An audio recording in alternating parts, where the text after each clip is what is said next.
The mountains have always been a place of beauty, but they've also always held danger. They stretch high above us like ancient guardians who are vast, cold, and indifferent to human survival. For some, they are a sanctuary. For others, they become a prison. This story is one of those prisons. A tale of a man who ventured too far into the wilderness, only to realize he wasn't as alone as he thought. What began as an adventure soon turned into a fight for survival, against the elements, against fear, and against something far darker than he could explain. Before we begin, if you love terrifying true survival stories like this one, make sure to subscribe to Nightfall Narratives and ring the bell icon. We share chilling stories every week, tales that will keep you awake long after the fire burns out. Now, settle in. Picture yourself deep in the mountains, far from safety, as the daylight fades and the silence grows heavy. This is the story of Daniel, and the days he would never forget. Daniel had always loved the outdoors.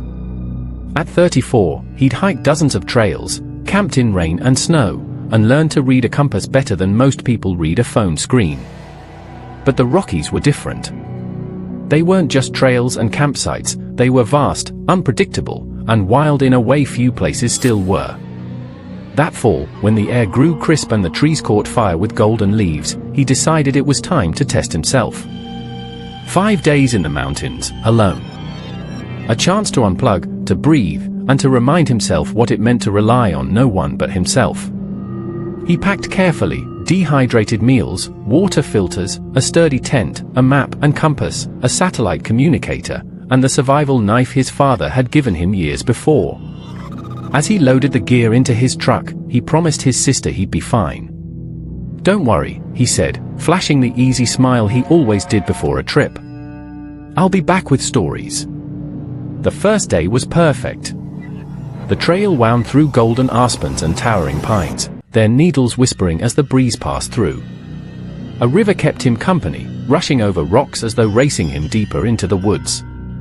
Daniel walked for hours, pausing only to take photos or sip from his canteen. But as the day wore on, the forest began to change. The air cooled, the light thinned, and the trail grew faint. Shadows stretched long between the trees, and Daniel felt the first prickling of unease. Not fear, not yet, but the quiet reminder that he was very much alone. By dusk, he found a clearing by a stream. He pitched his tent, built a small fire, and boiled water for his dinner. The flames flickered warmly, chasing back the night. Daniel ate slowly, watching the firelight dance on the trees. That's when he heard it. A twig snapping. A shift of weight. Something deliberate. He froze, spoon halfway to his mouth. The forest seemed to hold its breath with him. Then, nothing. Just the crackle of the fire. He forced a laugh. "Just wildlife," he muttered. "Probably a deer. Maybe a fox. Nothing unusual." But as he zipped himself into his tent that night, he couldn't shake the feeling that something was watching from the shadows, waiting just beyond the firelight. The forest at night was a different world. The cheerful sounds of daytime gave way to eerie silence, broken only by the occasional crack of a branch or the call of an unseen bird. The wind sighed through the trees, making the branches groan like something alive. Daniel tried to sleep, but every sound jolted him awake. Once, he thought he heard footsteps, slow, circling his tent. Another time, he swore he heard breathing, long and steady, just beyond the thin nylon walls. He held his breath, heart pounding, until the sound faded. By dawn, he was exhausted. Crawling out of the tent, he found the clearing empty, his gear untouched. Relief washed over him until he noticed the prints. In the soft earth near the fire pit were impressions. Not bear tracks. Not deer. They were long, narrow, almost human, but not quite right. A chill ran through him. He snapped a photo with his phone, telling himself it was nothing, distorted by the soil, maybe. But doubt clung to him as he packed up camp and pressed deeper into the forest. The day passed in uneasy silence. The trail grew faint, sometimes vanishing completely under fallen leaves. The air was colder now, thin with altitude. His map told him he was still on course, but the endless trees made it easy to doubt. That afternoon, from a ridge overlooking a valley, he thought he saw movement below. A flicker of shadow between the trees. Upright. Human-like. He blinked, staring hard, but it was gone. By nightfall, he made camp again. This time, he built the fire higher, feeding it constantly. The flames leapt, casting wild shadows across the clearing. He sat close, clutching his knife, listening. The sounds came again. A rustle. A crack.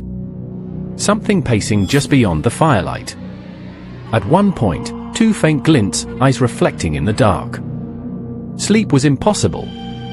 Daniel lay in his tent, muscles locked, waiting for dawn. He was no longer here for peace or beauty. He was here to survive. The third day began grey and cold.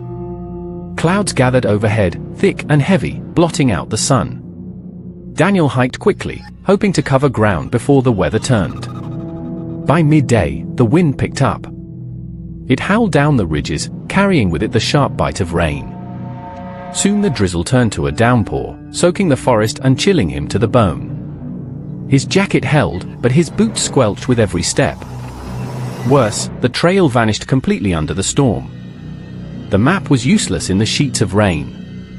He found himself wandering, turning in circles among identical trees. The storm drove him to set camp early. He found shelter beneath a cluster of pines, pitching his tent on the damp ground. Lightning flashed above, followed by thunder that rattled his chest. The forest, already unsettling, now felt hostile. Every boom echoed like a warning. That night, trapped in his tent as rain hammered the fabric, Daniel's fear deepened. He heard it again, footsteps. Slow. Deliberate. Crunching on wet leaves. He held his breath, knife grip tight. The steps circled, paused, then moved away.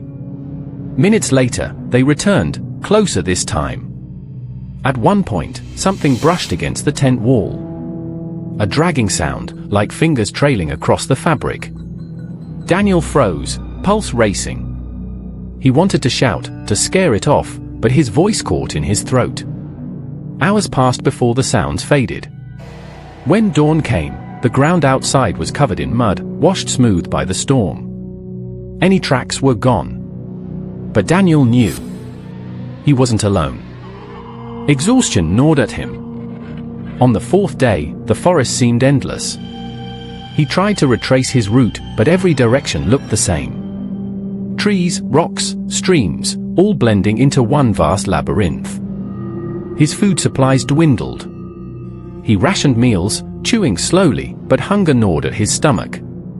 The cold seeped into his bones. And always, the feeling of being watched. Sometimes he caught glimpses, shadows slipping between trees, gone the moment he focused. Once, he swore he heard whispering, carried faintly on the wind. As night fell, he stumbled into a narrow ravine and set camp. The fire sputtered, weak with damp wood. Beyond its glow, the darkness pressed close. That night, he dreamed, or thought he dreamed, of figures standing just beyond the firelight. Tall, thin, motionless. Watching. He woke with a start, gasping, only to hear the same slow footsteps circling his camp. He wanted to run, to escape, but where? He was lost. Trapped. The mountains had become a maze, and something was hunting him through it. On the fifth night, it came closer. Daniel's fire was nearly gone, his supplies nearly empty. He sat hunched, knife in hand, when he heard it. A crack of branches. A long, low exhale. From the shadows at the edge of the clearing, something stepped forward. For an instant, he saw it clearly in the dying firelight, taller than a man, limbs too long, face hidden in shadow. Its movements were wrong, jerky yet deliberate, as if imitating what it thought a human should look like. Daniel's breath caught. Every instinct screamed at him to run, but his body refused. The thing stood there, swaying slightly, watching. Then, as the fire collapsed into embers, it retreated, melting back into the dark. Daniel didn't sleep. He sat frozen until dawn, certain it would return. The next morning, he ran. No more measured steps, no more careful map checks. He picked a direction and fled, stumbling through brush, tearing his hands on branches. Hours passed. His lungs burned, legs quaked. But at last, he saw it. A trail. A real, marked trail. Relief crashed over him as he followed it, half sobbing, until he emerged near a ranger station. The rangers found him pale, hollow-eyed, trembling. They asked what happened, but Daniel could only shake his head. Lost, he said. Just lost. He never mentioned the prints. The eyes. The figure in the firelight. Some truths were too heavy to share. Daniel left the mountains behind that day, but the fear followed him. In dreams, he still hears the footsteps circling. He still feels the eyes watching from the dark. And he knows, if he ever returned, it would still be waiting. And that concludes tonight's story, true scary survival story, Trapped in the Mountains Alone. The wilderness is vast, beautiful, and merciless. Sometimes, what hunts us there is nature itself. But sometimes, it's something far worse.